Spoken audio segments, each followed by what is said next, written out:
फज़ल अब्बास, क्या गिरिए के लिए इतना काफी न होगा कि कब्र अब्बास से हम लोग नजदीक आकर बैठ गए।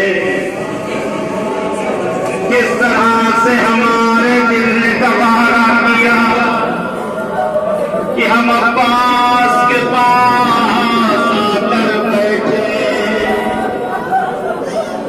कहते थे इस वक्त जनाब ज़ैनब सलामुल्लाह अलैहा जब शाम से रहा होकर सरज़मीन करबला पे आई है, यही फरमाती है मेरे लाल सज्जाद तेरे भैया की कब्र पे नहीं जाऊंगी, पहले मुझे गाजी की कब्र पर लेकर चलो। जिसका नाम है मौला अब्बास की कब्र का सबसे नजदीक तरीन हिस्सा और जगह मजलिस करना और है, यहाँ पहुंच जाना ही वही हमारे लिए बहुत है। आज के मसला जानते हैं कौन? अब्बास की मां की बिल्कुल बरीन है जिनका सपना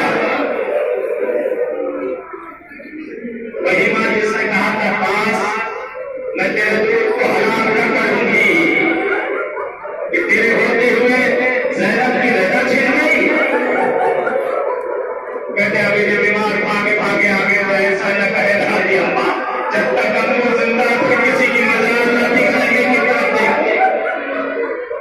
कहते बीबी ज़ैनब फरमाती है ये मेरे लाल सज्जाद, मैं पहले अपने भैया हुसैन की कब्र पर नहीं जाऊंगी, पहले मुझे उस गाजी की कब्र पर लेकर चलो जो मुझे मदीने से आकर यहाँ तक लेके आया।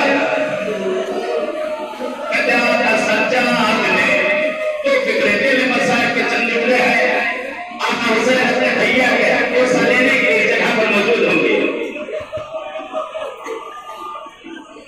इमाम सज्जाद ने बीबी ज़ैनब के हाथ को पकड़ा, कहते दोनों की कमर झुकी हुई थी। बीबी ज़ैनब की भी कमर मुसीबत से झुक चुकी थी। इमाम सज्जाद की जवानी में कमर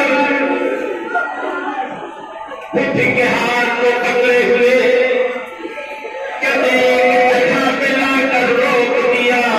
यही मुकाम है अंदर जाकर सामने लाकर रोक दिया। बीबी ज़ैनब ने आबिद बीमार